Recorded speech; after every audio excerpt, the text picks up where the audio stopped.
The only game we can win is the freedom game, is the sovereignty game, is the individual game, is the innovative game. This is the only game we can win. If you don't have a brain injury and you don't have forced to hold a Bitcoin in an ETF through a pension account or anything like that, there is no argument for not having self-custody. Price is the best marketing tool we have, and so it going up is an important thing. But it's not that the price goes up because the price goes up. The price goes up because Bitcoin is an amazing tool, and so the price going up is just a symptom of that. It's not the price going up is not the value of Bitcoin.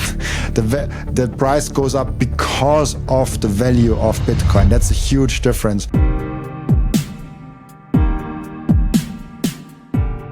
Welcome to the Bitcoin broadcast. Today we have on Robin. Everyone knows Robin, the man who has interviewed over 600 people I saw, which is absolutely insane and incredible. Congratulations on doing that. How are you doing today, man?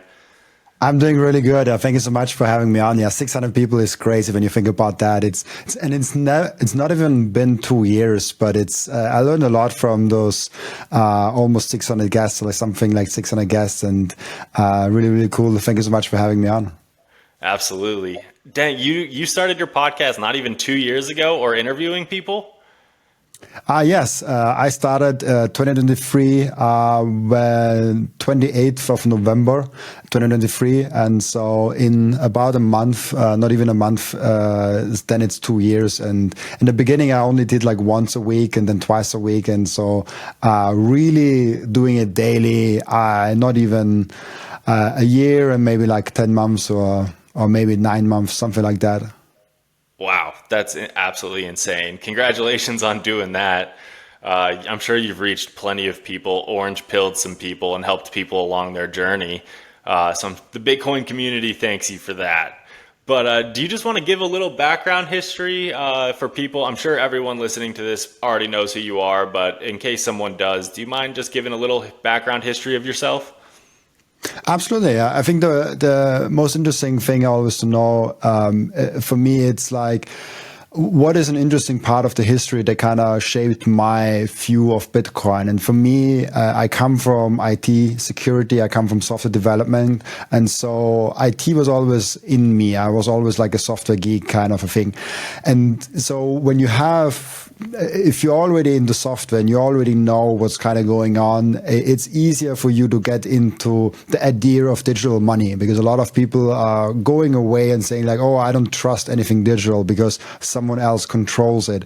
And so if you are already digital native, if you are already in the software, it's easier to grasp the digital sphere. So I had to learn a lot about Austrian economics. I had to learn a lot about gold. I had to learn a lot about why the idea of sound money, even in the first place, is existing. So a lot of people maybe that are listening are in the category where they already got the sound money aspect. They might already got like why central banks are bad, and they kind of had to learn why we can trust Bitcoin.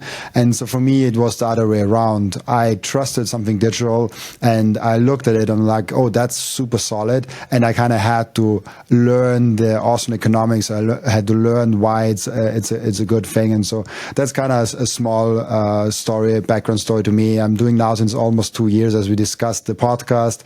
I'm building out Microseed. I'm building out Bitcoin companies. I'm trying to figure out where can I put the most amount of value towards the Bitcoin community, and that's what I've been doing the last 2 years, basically.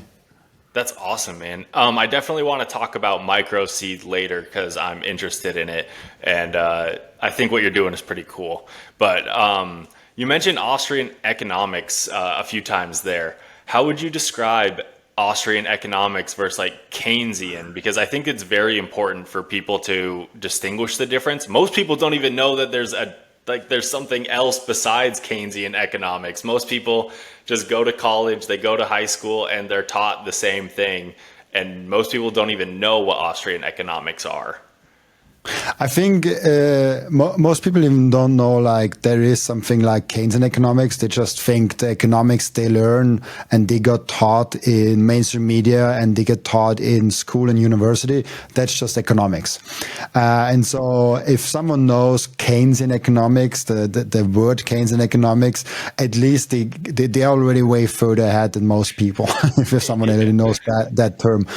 I don't want to be overcomplicating it, but basically, Austrian economics, in my interpretation, looks at the market and says there is a value in things, and we can assign that value, and it's all.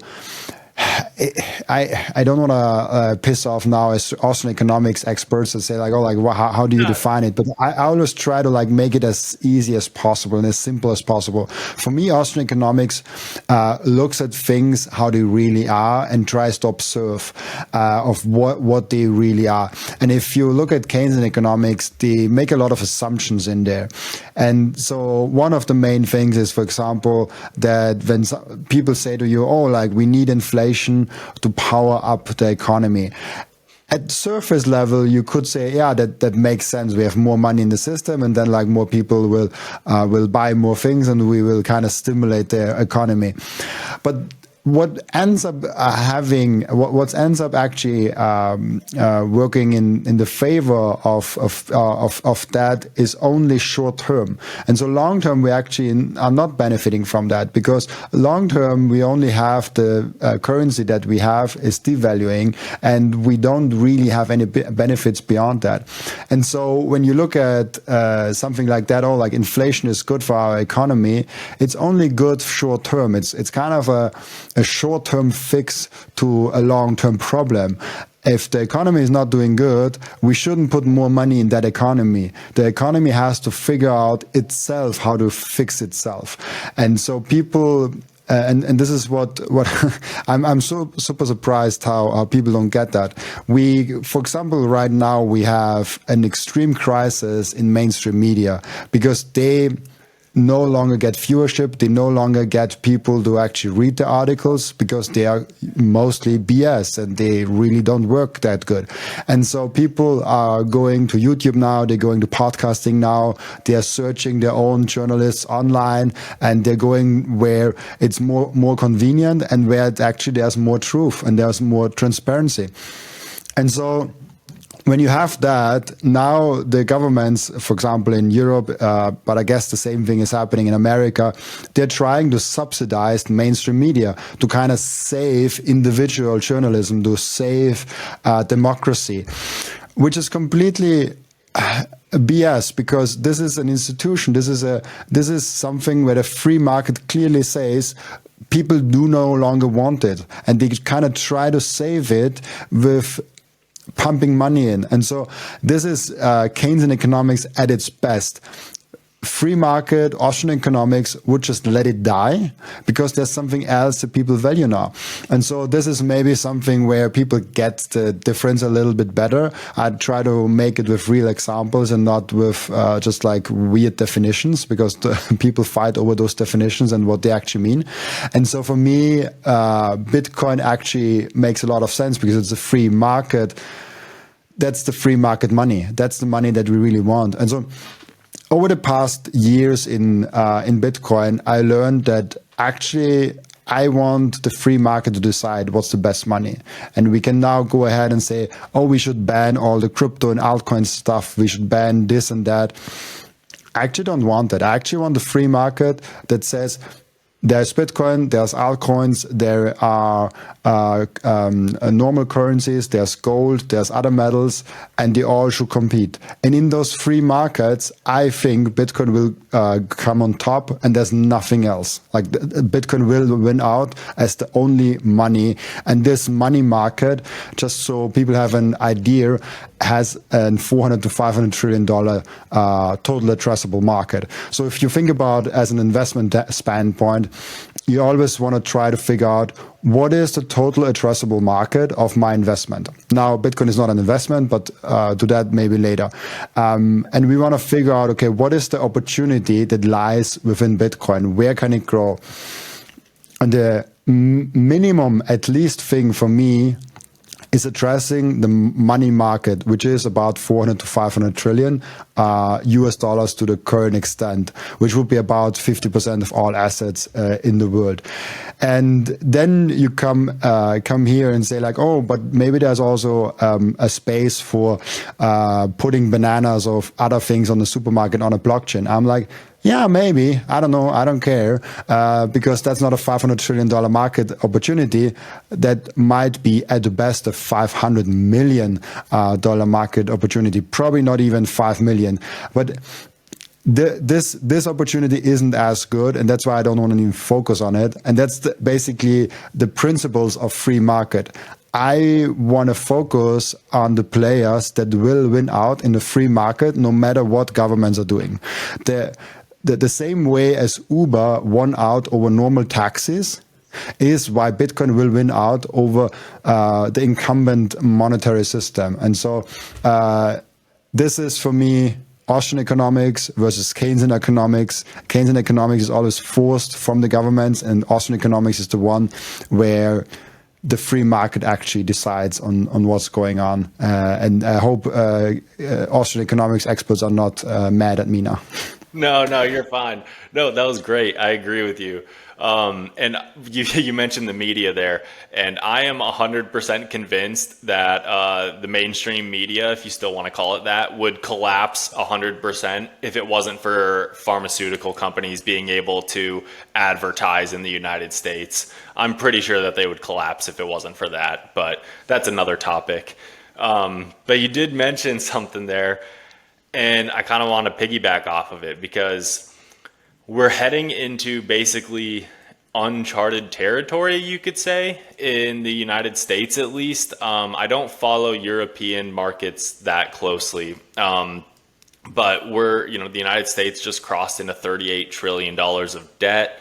I don't think Jerome Powell knows what to do. I don't think what he does even has a massive effect on what could happen. Interest rates, lowering and hiring interest rates, I feel like he thinks that that's somehow going to save America, and I don't think so. Where do you see, I know you live in Austria and you're not in America, but I'm sure you pay attention to what goes on in America quite a bit. What do you see, and what is going on with kind of this macro economy of government overspending, more debt than ever, and how are we going to move forward? There's two sides of the story. The first side of the story is from an individual standpoint. You as an individual, you can look at the situation and kind of decide what you do. And then there's the second standpoint. The second perspective is what is going on a broader scale? What is going on with the United States of America? What's going on with the world order? And so maybe we start with the macroeconomic side of things. So what is going on with America? What's going on with all the rest of the world? I think America is still in a very strong position. We see it now from a military standpoint. We see it because who has basically the world power? It's the one that has the biggest military in the world. And you can say a lot of bad things about America, but they really know their military stuff.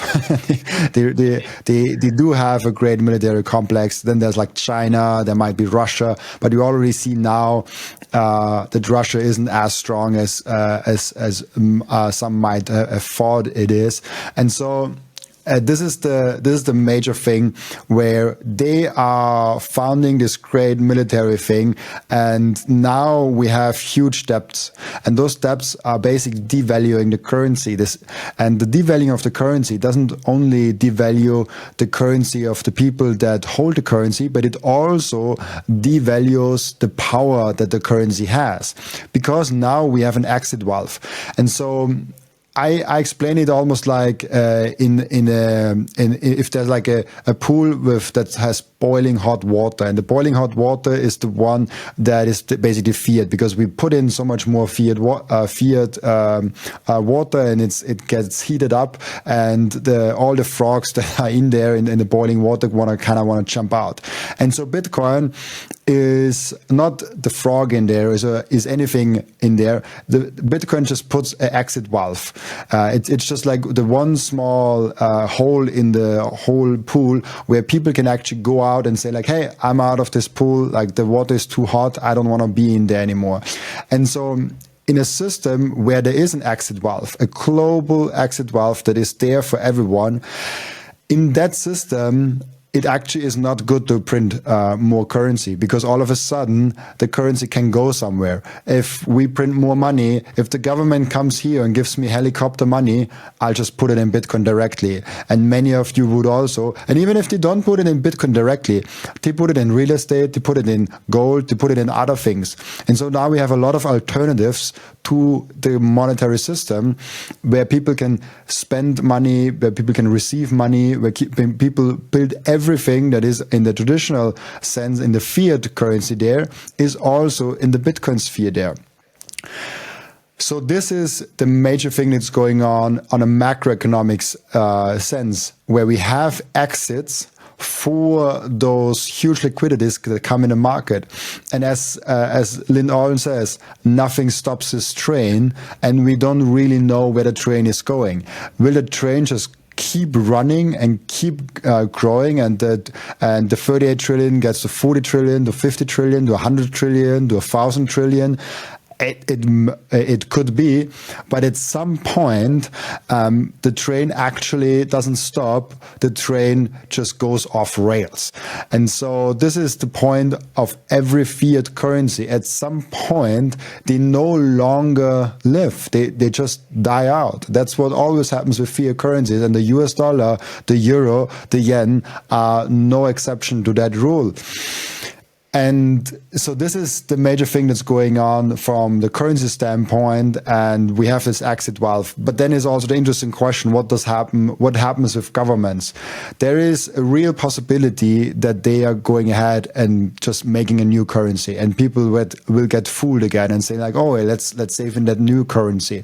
This is what happens every single time. We see it even in Turkey, in Argentina, in every single of the countries that have a really bad currency. They are just generating a new fiat currency where people can buy into again. And if they don't do that, they are actually going ahead and saying like, hey, let's just use the US dollar. They're going to a better fiat currency, which is totally legit from their perspective, because then they still have control. They still have all the aspects of the control they have, even though they don't control the monetary debasement, but at least they can control the banks, at least they can control transactions and all of the fiat BS that's going on. And so we have the exit valve, we have governments in there that keep going, and we have the train that just does not stop. Where does this all lead? It really doesn't matter that much if you pay attention to the second perspective, the individual perspective. If you save yourself in Bitcoin and you make yourself build yourself out as strong as possible, all the things that go on with like quantitative easing, we hit a 38 trillion, and in probably 2 months we hit 39 trillion. In another 2 months we hit 40 trillion. Like it just keeps on rising. You don't have to care if you have Bitcoin, and then you can do a few things. So for me, Bitcoin brings you three things, three main pillars. The first pillar is the wealth aspect. The more they print, the more adoption comes to Bitcoin, the number will just go up, and you will get wealthier and wealthier and wealthier. But that's the most uninteresting perspective of Bitcoin. The more interesting perspective of Bitcoin is that you can hold Bitcoin yourself, you can transact Bitcoin yourself, and you can choose what you do with your Bitcoin. Because all of a sudden you are in a new financial paradigm, in a new financial system where other people cannot do anything to get to your Bitcoin. They cannot do the quantitative easing. There's only the 21 million Bitcoin. They cannot just confiscate your Bitcoin because you have your own key. They can control yourself, but they cannot control your Bitcoin. And so if you are prepared for the worst thing, and I'm a big believer that things will turn out really good, and the world goes in a really positive direction, actually, because we have Bitcoin. But if it doesn't, and you prepare yourself for the worst collapse ever in history with Bitcoin in self-custody and make yourself as strong as possible, you at least are prepared for what's to come. And that's why I think buying treasury stocks, buying Bitcoin only on exchange doesn't really do a lot for you. It does only the number go up technology. It does only the system. You are part still of the train that might still like go off rails, that might still like vanish at one time, because you only have a digital number that might go up and down. With Bitcoin in self-custody, with Bitcoin actually having in your control, this is where it really changes for you.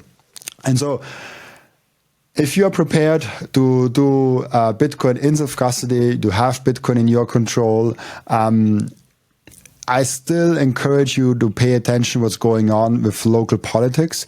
What are they going basically down? There's two main paths from here.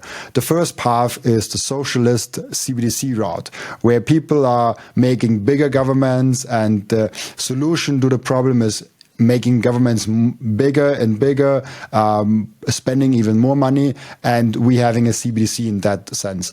Or the second path is where we have Bitcoin, and we have Bitcoin in a more capitalist way, where we have a smaller government, we have a smaller state, and the state is basically a service provider from the citizen, which it was initially intended to be that way. And it should be that way, that the government and the state is a service provider to their citizen. And then you could even make the argument, okay, what are the services, what are the things that the government should provide? And then there are people that argue, okay, maybe nothing, maybe a little bit, maybe this and that. We can fight on those points a lot. But the basic outlook is like, do you want to go down the rabbit hole of CBDCs or the pathway of Bitcoin and freedom and sovereignty? And I clearly am on the Bitcoin way. I'm clearly at the freedom path. But you can also go down, like you can own stocks, you can own ETFs, you can own a CBDC, digital euro, and you can go down the central banking way. I just don't think you will survive in that way. And so if you are on that trajectory and paying and being in the CBDC route, you have to pay attention to what's going on with politics. You have to pay attention what's going on with the central banks and the easing and all the meetings that Jerome Powell is ordering. If you're going down the Bitcoin rabbit hole, you're like, no matter what the central banks are doing, they will print more money. And so Bitcoin will become more valuable over time, and the adoption will grow in Bitcoin. And I have it in self-custody, and nobody can do anything against me. And so in that sense, this is a way better outlook for you individually. So coming back to your original question, like where are we going? It's kind of pointless to talk about it unless you are not in the Bitcoin. If you are in this pathway of CBDCs and central banks, or you should really, like, you should be in politics, you should defend all your rights because you really have to. But if you're on the Bitcoin way, you are in a great way protected. And then there's one small thing that I want to bring in there. There are different countries in the world that will go in different directions. Some countries will go in a very socialist direction, and some countries will go in the Bitcoin direction. And the CBDC versus Bitcoin direction, basically. If you're in a country where you see they are getting more and more socialist, they are going more and more towards central banking, they are more and more in that direction, and you cannot stop it, you might consider changing to a country where you actually go in a good direction, where they are going in a less central bank, more Bitcoin way, less central bank and more freedom and more sovereignty aspect of the way. So this is the only aspect where, yes, nobody can come to your Bitcoin if you don't want to, but they can come to you, and you should still care about politics. Like Bitcoin doesn't care about politics, but you should care a little bit because you want to be in the winning countries and not in the losing countries when it comes to the next 50 years. I want to tell you about something very special to me. It's called Microseed. If you hold your Bitcoin in self-custody, and you should, you know how critical it is to secure your seed phrase. You should not have them on paper. You should not have them on anything else than titanium. With Microseed, you can engrave your 12 or 24 word seed phrase, the entire seed phrase, onto a 1-inch small washer. Yes, just one washer. All 24 words on that one washer. You can hide that thing everywhere. And even better, you don't need to buy a new kit every time you have to get a new wallet. You can make unlimited backups because Microseed is not selling the washer. Microseed is selling the device that stamps the washer. So you get the full kit with the device, with the washers, with the hammer, with everything you need to get started today. And you can make with that unlimited amount of backups. Go now to microseed.io. Again, that's microseed.io to get your last backup tool you ever need. The most important thing for your Bitcoin journey is not buying Bitcoin, but it's how to keep them. And yes, you have maybe the right tools, but how do you actually go ahead and stick it all together so it's the most secure for you personally? Self-custody is a deeply personalized journey, and the Bitcoin way is helping you exactly finding that correct setup for you personally. They are also helping you with securing your own cybersecurity. And if you want to go one step above all that, you can even get a consultation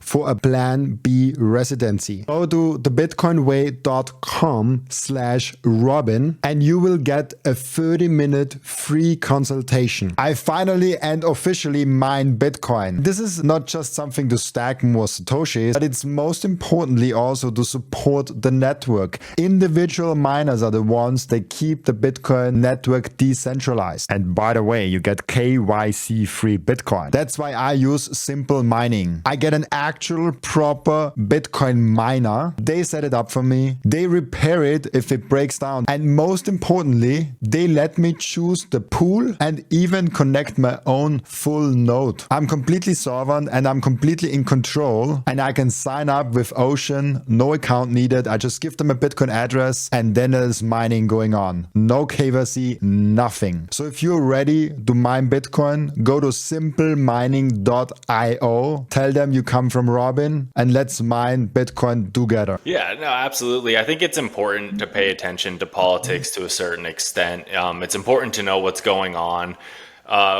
Being in America, we're very privileged, as in most people in America, they have no idea why things are getting more expensive. You know, the media tells them it's corporate greed. Most people that are in Bitcoin, we all know why.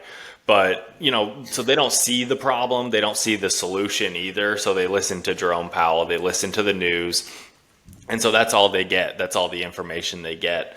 But you did mention something kind of important there, which is some countries will go one direction, socialism, UBI, CBDCs, and other countries, you know, will be more free market. They'll be open to innovation. They'll be open to Bitcoin. They'll be open to, you know, the possibilities of, hey, you can still be your own bank. You can still be a free person.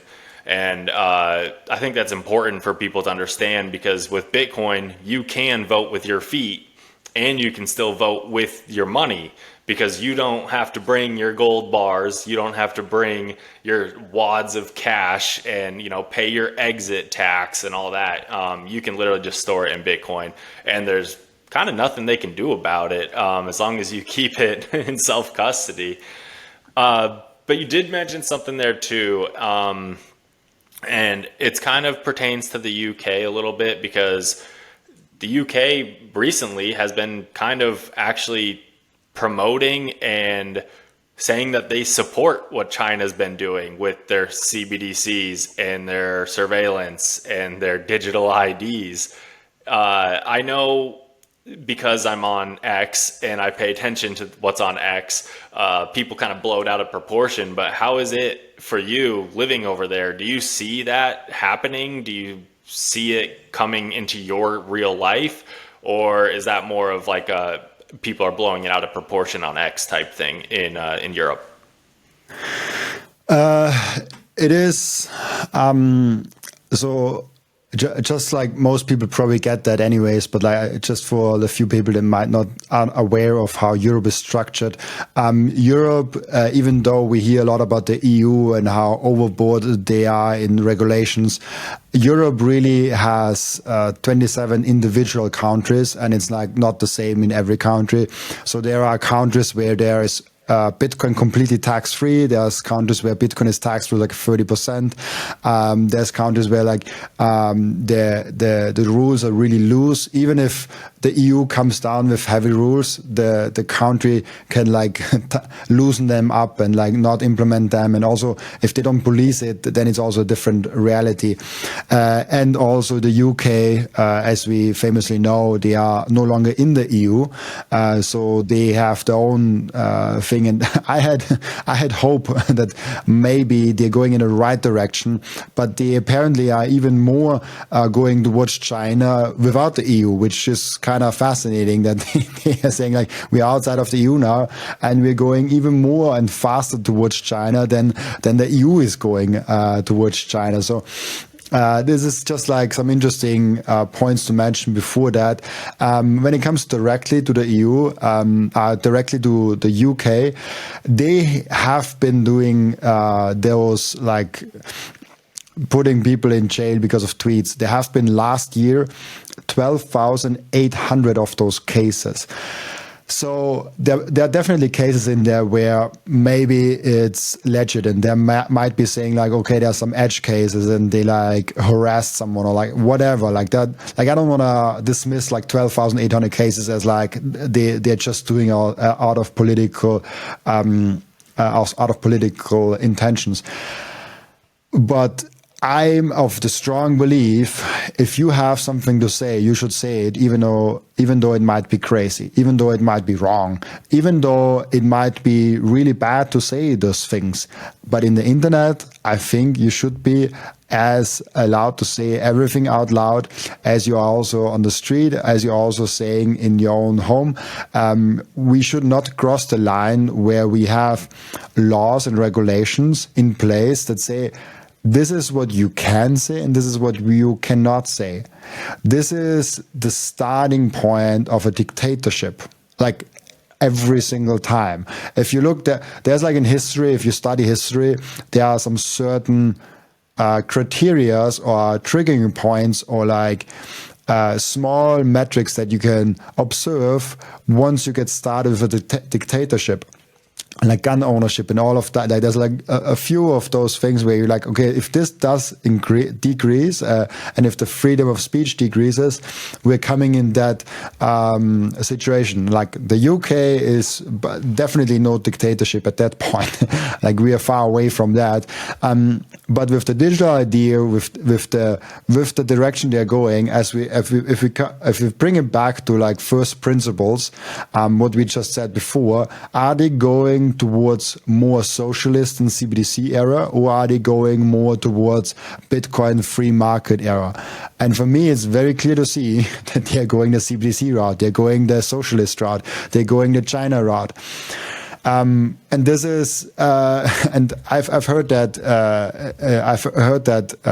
I think in Bulgaria when I was at the conference, we only have in the Western world, in the USA, in Europe, we only have one play that we can win. We will never out communist, socialist China. They are really good at what they're doing. They will, if every country goes communist and socialist, China will win because they have the most experience and they know how to play this game. So in the European Union, in Europe in general, in the USA, in all the other countries, the only game we can win is the freedom game, is the sovereignty game, is the individual game, is the innovative game. This is the only game we can win. And so the UK saying, hey, we want to play the game of China is saying, hey, we're giving up. We are losing. We have no clue how to handle freedom. We have no clue how to handle sovereignty. So we'll basically stick to what China is saying, and they will act more like China. So, and I haven't lost hope for the UK. There are a lot of great people in the UK that are fighting for the UK, so I haven't lost hope. But just from a first principle standpoint, I always bring it back to in what direction are they going?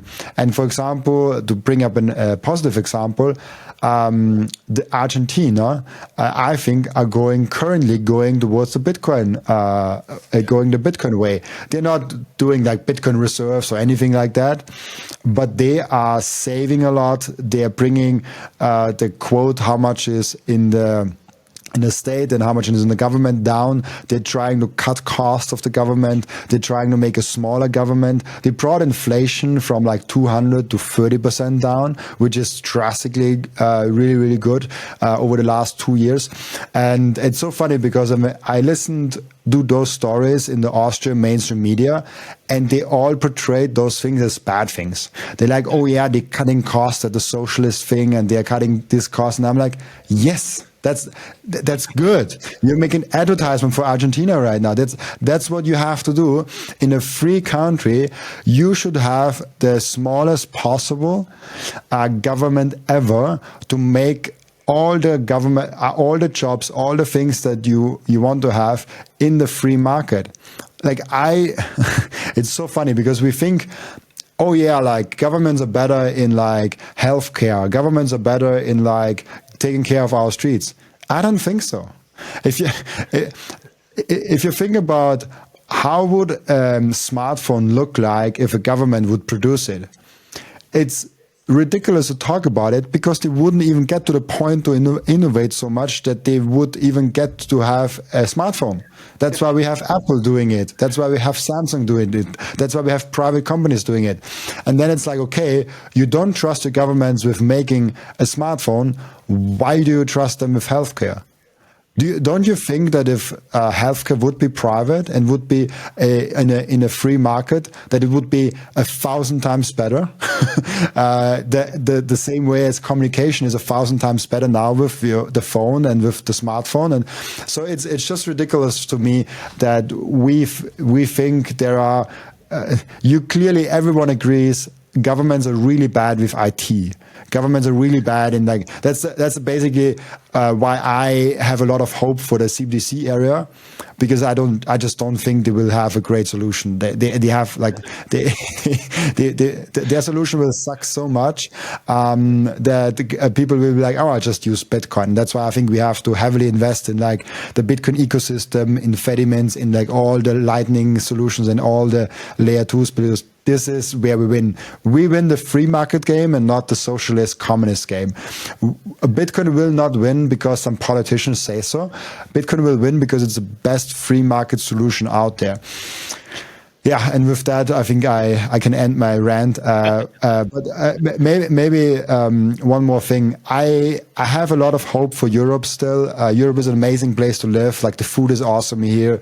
As every European says, like I don't want to eat the bread in America because like if you are used to European bread, it's like the bread in America is really not real.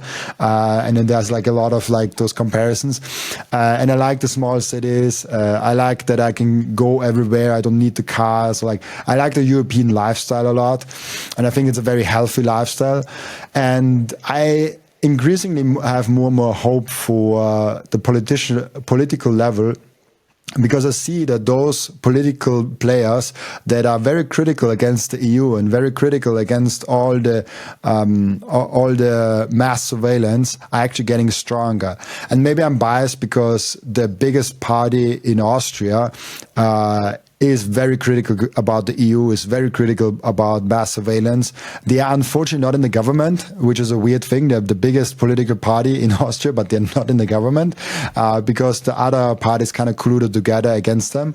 But they have no way of getting around them. And so there is seemingly a bigger and bigger proportion of the population that sees the problem and sees also the solutions.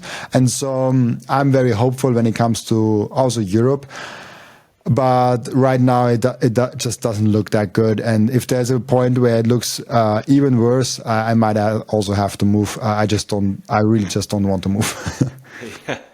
No, I love Europe. I've been to many countries in Europe. It's amazing. I just don't like what the governments seem to be saying recently. So thought I would ask, and that was a great answer. I loved the bit that, yeah, governments creating their own smartphone would absolutely fail. It would 100% fail. And it's kind of funny that you brought that up, because in the United States right now, our government is shut down. And all these food benefits are all the talk. It's on the news all the time, because all these people, 42 million people, are on food stamps and apparently aren't going to get their food stamp money. And so I posted about it today, but we don't have to go into that. But I just thought it was kind of funny, because the government seems to have this control and this power to tell people, if you give us more money, we'll make things better. And, we've given how many hundreds of billions of dollars to cancer research. Has cancer ever been fixed? I'm pretty sure it's only gotten worse. Ever since the government took over education, according to statistics, has only gotten worse over the past multiple decades once the government took over. The roads have gotten shittier. The banks have gotten worse. Inflation has gotten worse. Healthcare has gotten worse. Everything that the government touches turns to shit. And I don't think they can control a CBDC either. That would be amazing if they tried and just epically failed, because that would be, besides 2020 happening, that would be the next biggest advertisement for Bitcoin.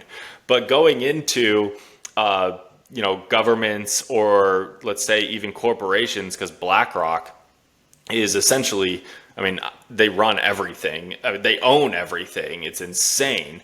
And now they've created the biggest ETF in America, and it's for Bitcoin. How do you see owning ETFs versus Bitcoin individually? I'll tell you really quick, because I think owning the Bitcoin ETF is a good starting point for a lot of people that don't understand Bitcoin. And so it's a good on-ramp. But owning the ETF is not helping the Bitcoin ecosystem, and you're not truly owning Bitcoin. But what are your thoughts on that? So there's two things. The first kind of perspective towards that is, if you have no way of owning real Bitcoin, so there's three possibilities. The first possibility is, you have no way of getting the money out of some pension fund or some pension account or whatever, and the only way to get exposure to Bitcoin is a Bitcoin ETF, then go ahead, do it, because it's better to have some Bitcoin ETF than have, a S&P 500 or anything like that. So this is the first kind of door that you can go through. And the second door is, if you think that you don't trust yourself. You don't trust yourself at all with key management. Maybe you have some sort of brain disease. You have some sort of weird illness, something that you say you don't want to fully trust in, you holding your own keys. Then you should find a solution where someone else holds the key for us. Maybe a Bitcoin ETF is a nice solution. Maybe Bitcoin exchanges, maybe some collaborative custody, whatever the thing is. But in that case, if your brain is not to be trusted, maybe it's a good way to have a Bitcoin ETF. And I'm not talking about stupid people. I'm talking about really, if you have some serious brain injuries, and this is probably 0.1% or so of people in the world, and probably 0 people that are listening currently to that. Outside of those two things, you should have Bitcoin in self-custody, and there's no excuse to that. If you don't have a brain injury and you don't have forced to hold Bitcoin in an ETF through a pension account or anything like that, there is no argument for not having self-custody. Like that just isn't. There's not a good like, I like to have it in an ETF because I don't like to have control. Like why? And so it's like, yes, you can lose them, but also you can lose them in an ETF. And then it's like, what if something happens? And I'm not even talking about them stealing your Bitcoin or something like that. I'm talking about how well is it really protected in a Bitcoin ETF? How well is your online IT security? Do you have a two-factor authentication? Do you have just an online password? Because people that don't take self-custody are usually also the ones that have a really bad security in their account. And a hacker can get into an online account, in a BlackRock account, in something like that, so much easier than in a nice self-custody setup. And it's like, if you get hacked in a Bitcoin ETF or like an exchange, it's 100% your fault. Don't blame it on BlackRock.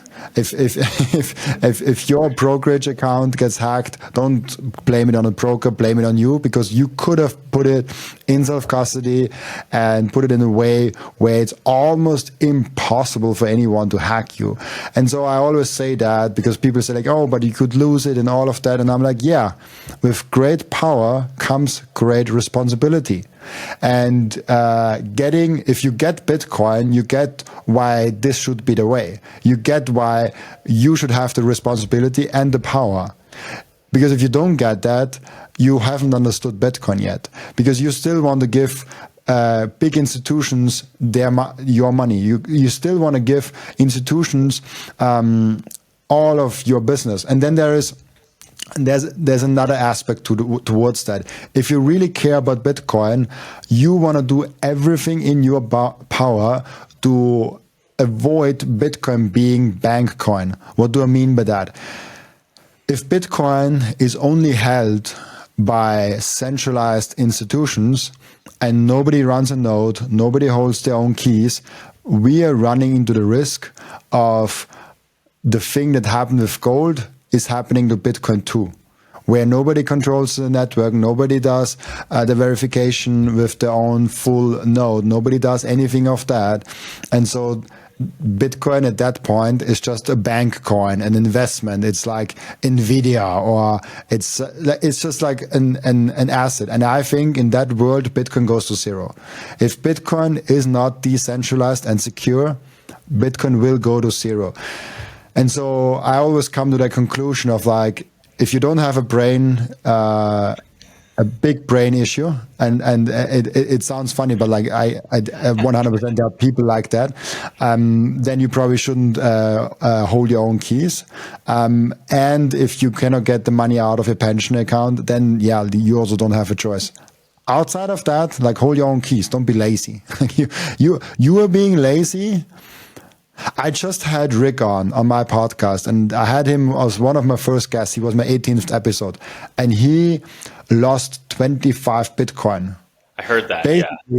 Basically because he saved his seed phrase not on metal, like I always say, like put it on metal.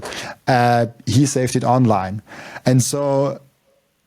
And we talked about that. It's like, yeah, with great power comes great responsibility. And he did not play the victim. He did not go full retard and says like, oh, like Bitcoin is flawed. He saw, oh yeah, we effed up. Like we made a mistake.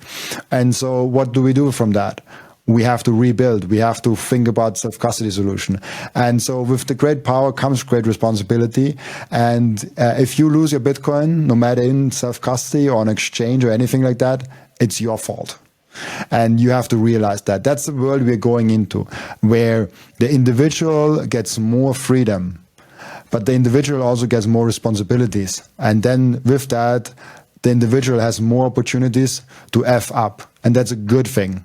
We want people to learn. We want people to make bad decisions so they have good learnings from them. And so when we come back, and this is kind of the general theme of this episode, to those two pathways forward that we have. You can choose the CBDC route, the exchange route, the IBIT route, the ETF route, where you have always an overlord. You always have someone that says, "Oh, don't worry about self-custody. You just have that account, and if you lose the password, you can call us. You have your passport, just show your ID, you have your Bitcoin back. That's fine. We take care of the self-custody. Don't worry. It's convenient. We take care of it. You don't have to do it. You can relax, watch Netflix. Like, don't do anything. Just trust us." That's the CBDC route. That's the ETF route. The other route is, yeah, you can make mistakes. But you also get the freedom aspect. You are in control of your own life. You are in control of your own decisions. And if you want to go down that road, remember, with great power comes great responsibilities. And this is, I don't even want to make it sound amazing, because there's a lot of pitfalls in there. But at least we have people that think for themselves, and we are not living within slaves. And I think that's worth something. I think that's worth fighting for. And so I always encourage people to take self-custody. I always encourage people to actually go ahead and invest in their own freedom, in their own sovereignty, because it's always worth doing. And you're always getting screwed up if you're not doing that in the long run. Maybe in the short term it's more convenient, but it's just a matter of time till it bites you in the ass. Yeah, I just had a Bitcoin cookie on, and we were talking about, he just lost about half a Bitcoin, about $60,000 worth. And he did the exact same thing that Rick did. We talked about that, how he left his seed phrase on a computer, and a hacker got it and stole all his Bitcoin. And he's working on getting it back. But I have hope for him. But no, 100%, I agree with you. All right, I wanted to shift into something really quick. So maybe something a little more fun, just because the markets are absolutely insane right now. We've basically gone flat. If you just, if you take Checkmate's word, chop solidation, we've basically started the year around 110K, and now we're basically still at 110K. So if you'd just gone to sleep and woken up, you would still be at the same point. What are your thoughts on the markets right now? Do you see us maybe potentially going higher, lower? Do you not care? Or you're just chilling? What are your opinions about the market right now? Yes to all of your questions. I think we could go higher, we could go lower, we could grab walk longer, and yes, I also don't care. No, but the price has an important point. I see it every single day. The price is the best marketing tool we have, and so it going up is an important thing. But it's not that the price goes up because the price goes up. The price goes up because Bitcoin is an amazing tool, and so the price going up is just a symptom of that. It's not the price going up is not the value of Bitcoin. The price goes up because of the value of Bitcoin. That's a huge difference. And so the price just shows us how many more people got the value of Bitcoin, how many more people understood the value of Bitcoin. And then there's always this talk of like, what is the cycle currently looking like, going way up and down? I do think that 200,000 till the end of the year is possible, but I also think 50,000 to the end of the year is possible. Like both is kind of realistic. There's a higher chance of we hitting 200,000 than 50,000 because just there's like so much buying power now under 100,000, and so. And I want to give one very important message out there, because people always say like, oh, like you only want the price to go down if you're not already all into Bitcoin. I'm all into Bitcoin. Same. I want the price to go down. Like I think, if you think about it, there is 21 million Bitcoin, probably less than that. Like 100% less than that.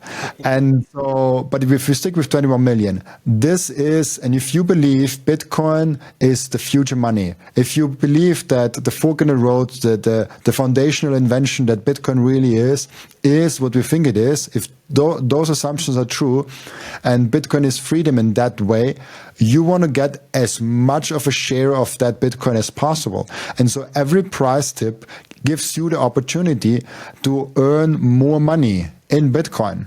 If you think about it, every time you get, let's say you get $5,000 every single month, and maybe you can save like $1,000 or $2,000 from that.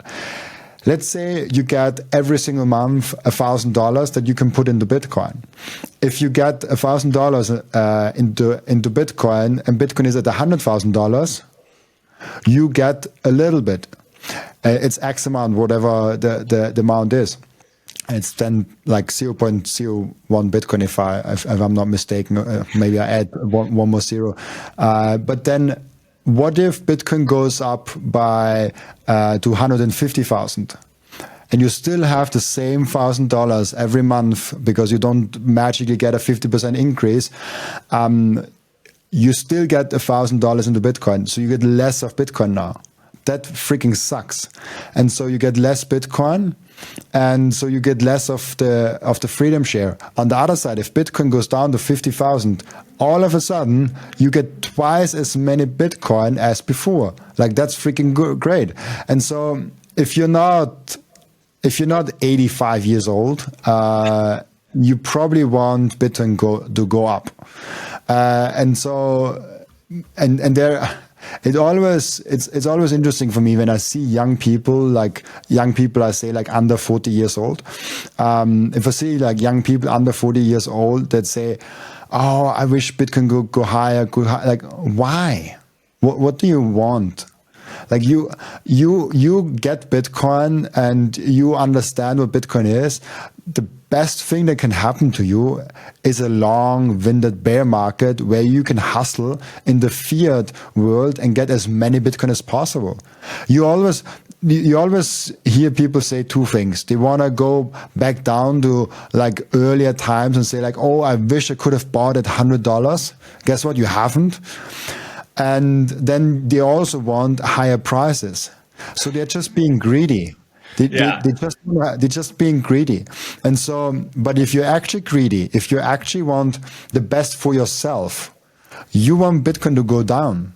That's actually being greedy. Like, I'm being greedy in saying like, hey, I want Bitcoin to go down because I'm 27 years old now, and my salary will be next year probably a lot bigger and better than now, or now it's better than like a year ago. So I'm getting into my prime years where I earn a lot more fiat, so I can buy more Bitcoin. So I don't want to. The biggest fear that I have is that Bitcoin price just runs away and I don't have a chance to accumulate more Bitcoin. If Bitcoin goes, and I get that question asked more than you might think, what would you do if Bitcoin goes tomorrow to $1 million? I would fucking cry. Like, because I haven't bought more Bitcoin. I want Bitcoin to be at $1 million at like 2030, 2035, like somewhere there. Not like tomorrow, because like, I don't know about you, but I'm not done stacking and I want to buy more Bitcoin. So to all price talks, I always say like, you want Bitcoin to go down and you want to take advantage of low prices as much as humanly possible. Yeah, absolutely. No, this past year, I posted that too, was this has been a DCA dream, because if you have a daily or weekly purchase that you have set into Bitcoin, every time that you get paid, you're buying whatever, $100, $1,000, $2,000. It doesn't even matter. If you're buying on a consistent basis and we've stayed flat essentially for an entire year, like, what a gift. It's been absolutely amazing, like how much you can accumulate when Bitcoin isn't just absolutely ripping up. And you know, if we go down in 2026, I agree with you. You know, bonuses hit. You get more fiat dollars and you're stacking more. You're getting more Bitcoin. But before we end, I want to talk about Microseed. I actually don't know too much about your company and how that works. So do you mind explaining a little bit about Microseed and what you do? Yeah, I don't want to bore people with like an ad or anything like that. No. Basically, like So there's like multiple different angles here. The first is like, what are we doing? And I want to explain it as simple as possible. In the past, you got always such huge plates where you can put your seed phrase in there. And there are some disadvantages to that. First of all, you always have to buy a new plate if you have a new seed phrase. So if you, for example, make if you leave your seed phrase around and someone makes a picture of it, all of a sudden, like, you have to make a new one because it's compromised. So your seed phrase should never go online. It should never go in an iCloud. It should never go in a phone, nothing like that. So, there's this one mistake of like, you have the metal seed phrase and you always have to buy a new one. So I was like, why don't we have a device where you can make it and you just buy a piece of metal? And then the second aspect is like, why does this huge thing why is this so huge? Like, why those blades, you can kill someone because with this huge blades. So we were thinking, and I will do that quickly. We have developed this small device. And so basically, I literally just have to screw the washer out here. So that's basically a washer that I'm always playing with. I put some words on there. I think there's some friend's name on there or something like that. And you can put 24 words on that one washer. You have seen it before where you can put on one washer one word, and like Cedar and other ones do it, but then it gets big, like you have to put it in a tube and all of that. So we wanted to make a thing where you can put all your 24 words or 12 words into one single washer. And so how it works is you have the base and you put into the base the washer. And by the way, this is a normal washer. This is just like, you can get that in the supermarket, and not in the supermarket, but in some stores where you can buy like building utensils for like 10 cents or 50 cents.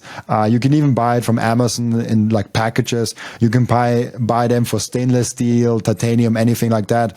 The exact measurements, what you need, is also on our website, so you can be sure that they're actually fitting. Of course, you can buy them also from our website, but the main reason is why we build it that way, that you can literally just go in some store, buy a pack of like 10 washers, and like for $1 you can come back and like have the washers, and where you can put your seed phrase, and then you can use that. I recommend titanium. As I said, you can put in, you can buy the titanium washers from our website, you can buy it from Amazon, but you can also just put it on stainless steel. You put it in there, you put that screw, like this little screw on there, and then you literally just like, you put it in there till it like goes with it.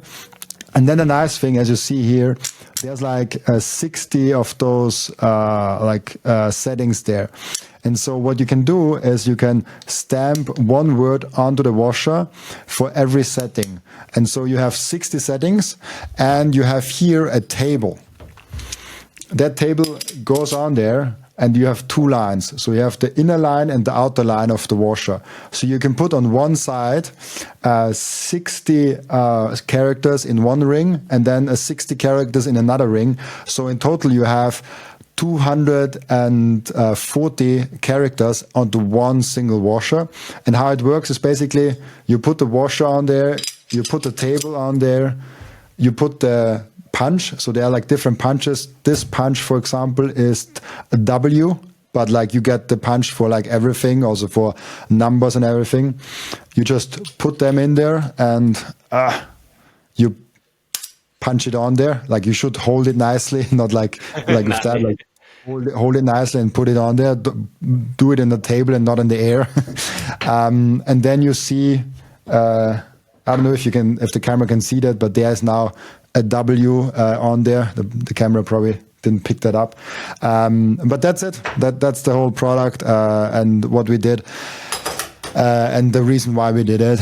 And now the second aspect of that is like, why do I do that? And I was a lot thinking about that, about that decision tree of, do I want to be involved in a company? Because I'm an equity partner there. I'm actually like a co-founder of that company. So I'm like very involved in that company. Because up until this point, I was just a Bitcoiner having a podcast. And and then I was kind of hesitating to doing that because it's a lot more responsibility. It's a lot more time involvement. The podcast is already running. Like, why should I get more stress? But then I was like, I think the solution is freaking awesome, and I want to put more energy towards that. And anything that promotes self-custody is a good thing for me. And so I decided to join the company. I decided to be a co-founder of that company. And together with Daniel and Fritz, we're trying our best we can to promote sovereignty, run your own node, do self-custody.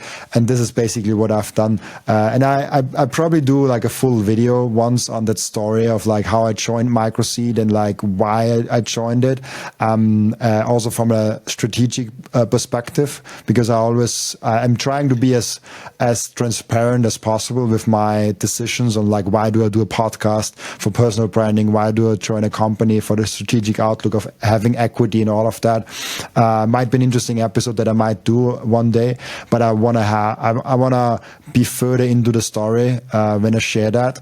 And I think it will be a lot of fun. And so these are basically two aspects of it. Like, I think it's an amazing product. Daniel built the original Microseed, and I joined later on, like building out the website, building out the marketing of it, and joining as a co-founder.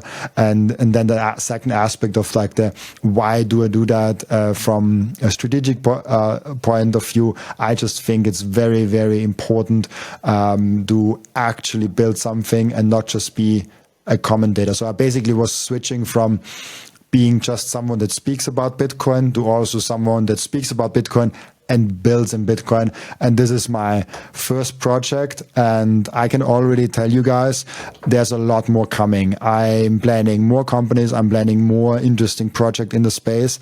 And it's funny because people tell me like, oh, you're doing already so long, this like podcast and all of that. Like, are you getting sick of it? And I'm like, I'm just getting started. Like the first 2 years I had to get warm and to see kind of the industry. I haven't really got started with all the things that I have planned for the future. And yeah, like Fedimint and Lightning and the scaling solutions, like I'm very bullish on the future of Bitcoin, and I have a lot of interesting things planned, and I will be a builder in the space for a very long time. Awesome, man.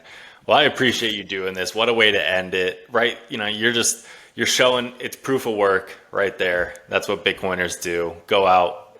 Once you figure out Bitcoin, you go down the rabbit hole, and you can't stop thinking about it. Then you start building in it, and you've done an amazing job. And I really do appreciate you coming on. Do you just want to say where people can find you? I'm sure they all already have, but your YouTube, your X account, stuff like that? Yeah, absolutely. I think my name is probably somewhere in the description or maybe even on screen. But basically, my name is Robin, Seyr, Seyr. And so you will find me by just like putting in my name on YouTube, on Twitter. This is my main platforms. My podcast is also on Spotify, on Apple Podcast, on Fountain, on every single podcast platform. I'm also on Rumble. Rumble gets bigger and bigger. YouTube is kind of my home domain. So like there's like the live stream also. There's also the podcast. But the live stream and the podcast are also on Twitter and also on Rumble. And the podcast is also on Spotify. So like wherever you are, I probably am there. But the most important thing is that you are doing self-custody. And I always say that like educate yourself in the Bitcoin space. If my story doesn't resonate with you, like find someone else that resonates with you and like find other Bitcoin educators. If you don't put your Bitcoin Bitcoin seed phrase on a microseed, make sure to put it on something metal, something durable. Don't put it on paper, like don't put it on exchange. Like there are many other products.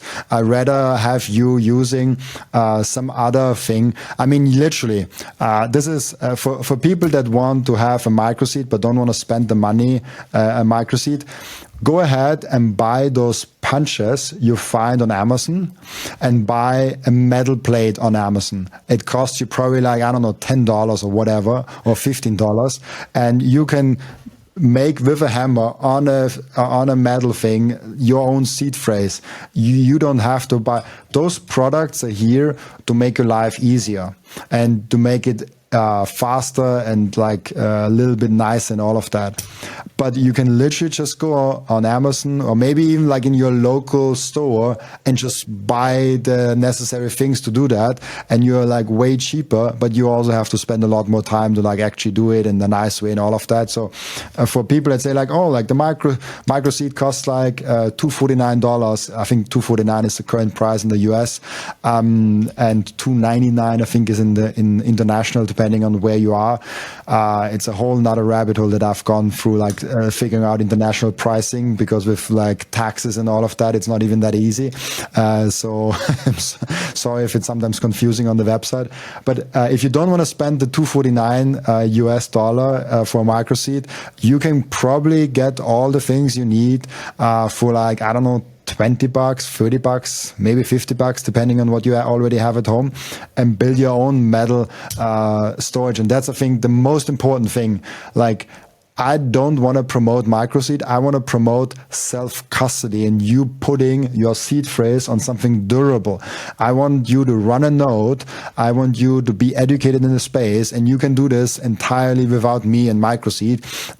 Just that I think we have built an amazing solution, but you can literally do it yourself. And there are blueprints out there. There are YouTube videos explaining you to do exactly that. And you should definitely look them up and see how those things are actually working.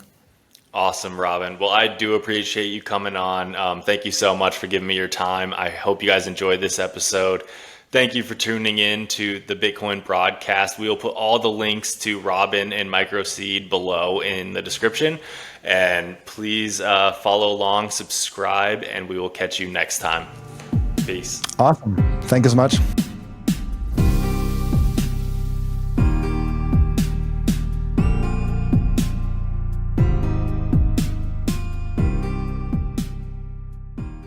This content is for educational and entertainment purposes only and does not constitute financial advice.